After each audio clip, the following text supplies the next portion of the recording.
কথা কি বলবো, দেখি তো আবার খেতে ইচ্ছে করছে। এই তো সেই দিন বানালাম, আবার বানিয়েছিলাম, ঠিক আবার খেতে ইচ্ছে করছে। আর সন্ধেবেলাতে তো বেশ জমেই যায় এরকম চিকেন পকোড়া কিংবা চিকেন এরকম ড্রাই চিলি চিকেন রেসিপি। তো নমস্কার বন্ধুরা, আমি ইন্দ্রাণী। আজকে চলে এলাম নতুন রেসিপি, সেটা হলো ড্রাই চিলি চিকেন রেসিপি। তো এখানে প্রথমে চিকেনগুলোকে নিয়ে নিয়েছি, ছোটো ছোটো করে কেটে নিয়েছি। আমি অলরেডি আগে একটা চিকেন পকোড়া রেসিপি দিয়েছি, আপনারা চাইলে সেই ভিডিওটা দেখতে পারেন। তো সেই প্রসেসেই আমি কিন্তু বানিয়েছি, সেম প্রসেস। তো পদ্ধতিটা আমি আরেকবার বলে দিচ্ছি। তো এখানে প্রথমে আমি চিকেনগুলোকে ছোটো ছোটো পিস করে নিয়ে তার মধ্যে গ্রেট করা পেঁয়াজ, রসুন, আদা, একটু হলুদ, একটু শুকনো লঙ্কা, একটু পাউডার, চাট মশলা সমস্ত কিছু যোগ করে নিয়েছি, নুন দিয়ে সব কিছু যোগ করে নিয়েছি।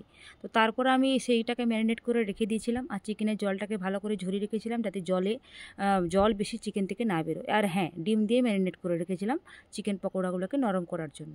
তো এখানে ম্যারিনেট করার পর আমি আধ ঘন্টা রেখে দিয়েছিলাম। তারপর সর্ষের তেলের মধ্যেই পকোড়াগুলোকে বেশ ভালো রকমভাবে আমি ভেজে নিচ্ছি। তো দেখতেই পাচ্ছ ওখানে লাল লাল করে ভেজে নিতে হবে, লাল লাল ভেতরেও সুন্দরভাবে হতে হবে আর উপরেও যেন হয়ে যায়। তার জন্য ফ্লেমটাকে আপনাকে মিডিয়াম ফ্লেমে রাখতে হবে।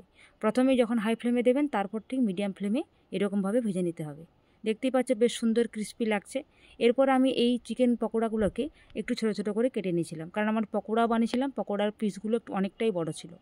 তো এরপর ড্রাই চিলি চিকেন বানানোর জন্য আমি এখানে কোচানো একদম সব কিছু নিয়েছি, কোচানো আদা, একটু কাঁচা লঙ্কা, আর এখানে পেঁয়াজকলি দেখতেই পাচ্ছ, বাড়িতে রাখা পেঁয়াজকলি হয়ে ওখান থেকেই বীজ বেরিয়ে গেছে, তো সুন্দর দেখতে লাগছে।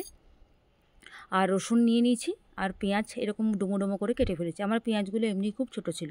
তো কড়াইয়ের মধ্যে তেল গরম করে, বেশি তেলের দরকার নেই, তার প্রথমে রসুনগুলোকে দিতে হবে। রসুনগুলো হালকা ফ্রাই হয়ে গেলে এখানে আদা দিয়ে দিতে হবে, কুচনো আদা, তারপর কাঁচা লঙ্কা। কাঁচা লঙ্কার পর আমি এরপর পেঁয়াজগুলো দিয়ে দেবো। বেশি ফ্রাই করা হবে না, আর পুরোটাই এখানে কিন্তু রান্নাটা হবে হাই ফ্লেম। চিল্লি জিনিসটা মানেই কিন্তু হাই ফ্লেম। এটা তো অ্যাকচুয়ালি চায়নাদের রেসিপি, সেই হাই ফ্লেমে একদম সম্পূর্ণভাবে রান্না। তো যাই হোক, হাই ফ্লেমে এখানে রান্নাটা করে নেবো।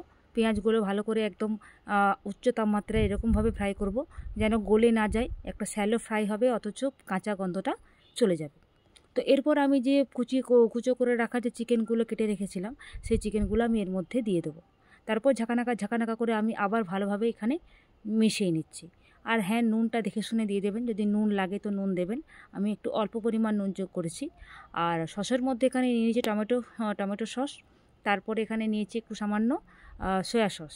টমেটো সস, সয়া সস নেওয়ার পর আমি জল দিয়ে একটু ভালো করে গুলিয়ে নিয়েছিলাম। আপনারা চাইলে পরে অ্যারারুট যোগ করতে পারেন, আমি অ্যারারুট যোগ করা দরকার পড়েনি, কারণ চিকেনে অলরেডি অ্যারারুট যোগ করা পকোড়াটা করেছিলাম। তো এরপর আমি ওই সস বেসানো আমার জলটা দিয়ে দিলাম। দেখতেই পাচ্ছ কিন্তু ড্রাই টাইপের হয়ে গেছে, পারলে আর একটু জল দিয়ে দিতে পারো। আমি একটু নুন যোগ করে দিলাম। এরপর এই জল যোগ করার পর আমি সবজিটা ভালো করে নেড়ে নেব। তো চিকেনগুলো দেখতেই পাচ্ছ কি সুন্দর লাগছে, একদম চিলি চিকেন ড্রাই টাইপের রেখেছি। আপনারা চাইলে ঝোল ঝোল রাখতে পারেন, মধ্যে ক্যাপসিকাম যোগ করতে পারেন, আমার তা দরকার পড়েনি, আমার এটাই বেশ খেতে ভালো লাগে। আর ওপর থেকে পেঁয়াজ কলির যে ফ্লেভারটা, এক একটা চিকেনের সঙ্গে পেঁয়াজ কলির যে অংশগুলো যদি মুখে যায় এমনিতেই অমৃত লাগে। আপনি কাঁচা পেঁয়াজ, ধনেপাতার সস, ধনেপাতার যে চাটনি হয় সেটা, বা অন্য যে কোনো জিনিসের সাথে খেতে পারেন। তো বাড়িতে আমি ঠিক এরকমভাবেই বানিয়েছিলাম। আর কেমন লাগলো অবশ্যই জানাও। আর আমার চ্যানেলটিকে অবশ্যই ভালোভাবে সাবস্ক্রাইব করে দাও, আর আমাকে এগিয়ে যেতে সাহায্য করো। আপনাদের অনুপ্রেরণা ছাড়া এগিয়ে যাওয়া সম্ভব নয়, পাশে থাকতে হবে, একসাথে চলতে হবে। তো আজ এই ভিডিওটি আপনারা এখানেই শেষ করলাম, অনেক বেশি বকর বকর করে ফেলেছি। তো যাই হোক বন্ধুরা, অবশ্যই পাশে থেকো, আর এরকমভাবে রেসিপিটি বানিয়ে দেখো, বাড়িতে খাওয়াও, কেমন লাগলো অবশ্যই জানিও, আর আমাকে কমেন্ট করে জানাবে। আর চ্যানেলটিকে অবশ্যই অবশ্যই অবশ্যই সাবস্ক্রাইব করে দেবে। আজকের মতো এখানে, ধন্যবাদ।